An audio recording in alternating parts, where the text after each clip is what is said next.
Praise the Lord. So இந்த நேரத்தில் கூட கொலேசியர் 3:15 வசனத்தில் நன்றி அறிதல் உள்ளவர்களாக இருங்கள். ஆமேன்.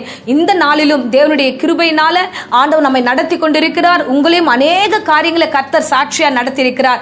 அவருக்கு நன்றி உள்ள பிள்ளைகளாக இருக்க வேண்டும். இயேசுவானவரே ஒரு இடத்துல 10 குஷ்டரோகிகளை சுகப்படுத்தி அனுப்பும்போது திரும்பி ஒரு மனுஷன் தான் வருகிறான். ஆண்டவர் கேட்கிறார், எங்க மற்ற 9 பேருன்ட்டு. அநேக காரியங்கள் இன்னைக்கு அப்படிதான் தேவன்கிட்ட இருந்து நம்ம நன்மைகளை பெற்றுக்கொண்டு கடந்து போகிறோம், திரும்பி நம்ம வருவதே இல்லை. இன்னைக்கு இந்த பிரசங்கத்தின் மூலமா தேவனிடத்துல திரும்பி வாங்க, நன்றி உள்ள பிள்ளைகளாய் இருங்க. ஆண்டவர் அந்த நன்மையை உங்களுக்கு ஏராளமாய் செய்ததை நினைவு கூறுங்க.